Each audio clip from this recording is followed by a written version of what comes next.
Hello friends, स्वागत है आपका हमारे यूट्यूब चैनल क्लिक गुरुजी में। आज इस वीडियो में हम जीके के बहुत ही महत्वपूर्ण टॉपिक को लेकर आए हैं, जो कि आपके भारत की प्रमुख बहुउद्देशीय नदी घाटी हैं, परियोजनाएं जो हैं, जो घाटी के ऊपर जो परियोजनाएं बनी हुई हैं और जो उनसे जो राज्य लाभान्वित हो रहे हैं उसको आज हम डिस्कस करेंगे। बहुत ही छोटी सी वीडियो ये होने वाली है, लेकिन बहुत ही यूज़फुल वीडियो होने वाली है। तो आप इस वीडियो में हमारे साथ अंत तक बने रहिएगा। और अगर अब तक आपने हमारे चैनल को सब्सक्राइब नहीं करा है तो प्लीज़ हमारे चैनल को सब्सक्राइब कर लीजिए जाके। ये हर कॉम्पिटिटिव एग्ज़ाम के लिए बहुत ही इम्पॉर्टेंट है। ठीक, तो चलिए वीडियो को स्टार्ट करते हैं। भारत की प्रमुख बहुउद्देशीय नदी घाटी परियोजनाएं। ठीक, तो भाखड़ा नागल परियोजना किस नदी पर बनी हुई है? तो सतलज नदी पर बनी हुई है। भाखड़ा नागल परियोजना किस नदी पर बनी हुई है? सतलज नदी पर बनी हुई है। और इससे जो लाभान्वित जो राज्य हैं, जिनको लाभ हो रहा है, वो कौन कौन से राज्य को लाभ हो रहा है? तो पंजाब, हरियाणा, हिमाचल प्रदेश और राजस्थान। किनको ये लाभ हो रहा है? पंजाब को लाभ हो रहा है इस परियोजना से, हरियाणा को, हिमाचल प्रदेश को और राजस्थान को। और कौन से भाखड़ा नागल परियोजना किस नदी पर बनी हुई है? तो सतलज नदी के ऊपर बनी हुई है। इसको हमने लिख दिया है HHRP, मतलब हरियाणा, हिमाचल, राजस्थान और पंजाब। ठीक, चलिए नेक्स्ट पर बढ़ते हैं। व्यास परियोजना व्यास नदी के ऊपर बनी हुई है। व्यास परियोजना व्यास नदी पर बनी हुई है और इससे जो लाभान्वित राज्य हैं वो हैं राजस्थान, पंजाब, हरियाणा और हिमाचल प्रदेश। कौन कौन से राज्य लाभान्वित हो रहे हैं? राजस्थान, पंजाब, हरियाणा और हिमाचल प्रदेश। चलिए नेक्स्ट पर बढ़ते हैं। दामोदर घाटी परियोजना दामोदर नदी पर बनी हुई है। दामोदर घाटी परियोजना दामोदर नदी पर बनी हुई है और इससे जो लाभान्वित राज्य हैं वो हैं झारखंड और पश्चिम बंगाल। दामोदर घाटी परियोजना झारखंड और पश्चिम बंगाल को लाभ दे रही है। चलिए आगे बढ़ते हैं। हीराकुंड बांध परियोजना जो है वो किस नदी पर बनी हुई है? तो महानदी पर बनी है। और हीराकुंड बांध जो है सबसे लंबा बांध है। अगर पूछा जाए भारत का सबसे लंबा बांध कौन सा है तो हीराकुंड बांध है। और अगर पूछा जाए कि सबसे ऊंचा बांध कौन सा है तो टिहरी बांध है। तो कौन सा है?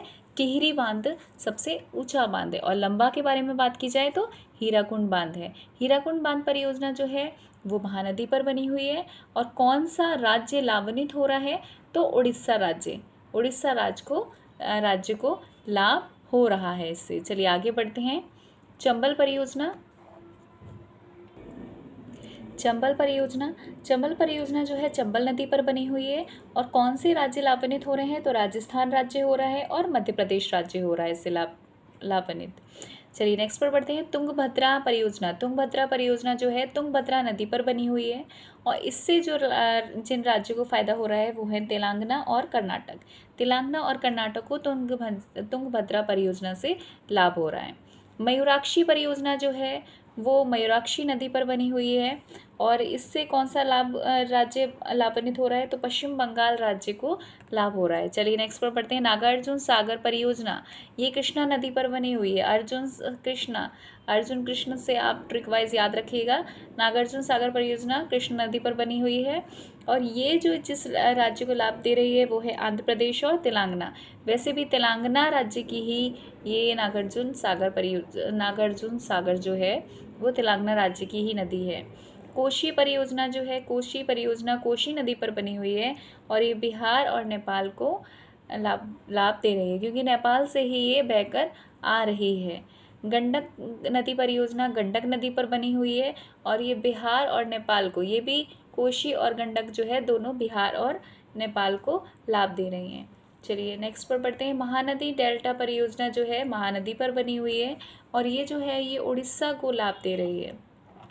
रिहंद परियोजना बहुत इंपॉर्टेंट परियोजना है। रिहंद परियोजना रिहंद नदी पर बनी हुई है और ये उत्तर प्रदेश को लाभ दे रही है। ठीक, नेक्स्ट पर बढ़ते हैं। टिहरी बांध परियोजना जो है उत्तराखंड राज्य को लाभ दे रही है। टिहरी बांध भी उत्तराखंड में ही है और ये कौन सी नदी पर बना हुआ है? ये भागीरथी नदी पर बना हुआ है। टिहरी बांध किस पर बना हुआ है? भागीरथी नदी पर बना हुआ है। और अभी ये क्वेश्चन मैंने आपको और भी बताया कि टिहरी बांध भारत का सबसे ऊंचा बांध है और सबसे बड़ा बांध, लंबा बांध कहा जाए तो हीराकुंड बांध है। नेक्स्ट पर बढ़ते हैं, शारदा परियोजना। शारदा परियोजना शारदा और गोमती नदी पर बनी हुई है। शारदा परियोजना शारदा और गोमती नदी पर बनी हुई है और ये उत्तर प्रदेश राज्य को लाभ दे रही है। तुलबुल परियोजना इंपॉर्टेंट परियोजना है। तुलबुल परियोजना झेलम नदी पर बनी हुई है और ये जम्मू कश्मीर को लाभ दे रही है। और सरदार सरोवर परियोजना जो है वो नर्मदा नदी पर बनी है। सरदार नर्म है, ये इसकी ट्रिक है, सरदार नर्म है। ठीक, तो सरदार सरोवर परियोजना नर्मदा नदी पर बनी हुई है और ये कौन कौन से राज्य को लाभ दे रही है? तो GMMR मतलब गुजरात, मध्य प्रदेश, महाराष्ट्र और राजस्थान। ठीक, तो इम्पॉर्टेंट परियोजना यहाँ पर हमने क्लियर कर दी हैं। इसके बाहर परियोजनाओं से कोई क्वेश्चन नहीं आएगा, कोई बचा ही नहीं है जो आएगा। इसलिए बहुत इम्पॉर्टेंट और छोटी सी वीडियो में बहुत सारा यूज़फुल इन्फॉर्मेशन देने की हमने कोशिश करी आपको। इसी तरीके से यूज़फुल वीडियो आपके लिए हम लाते रहेंगे, लेकिन उससे पहले अगर आप तक आपने हमारे चैनल को सब्सक्राइब नहीं करा है तो प्लीज़ हमारे चैनल को सब्सक्राइब कर लीजिए। और वीडियो अगर आपको ज़रा सी भी अच्छी लगी हो या फिर यूज़फुल रही हो आपके लिए तो प्लीज़ हमारी वीडियो को शेयर और लाइक करना मत भूलिएगा। इसी की तरह इसी के साथ हम नेक्स्ट वीडियो में आपसे मिलते हैं। तब तक के लिए थैंक यू, धन्यवाद, जय हिंद।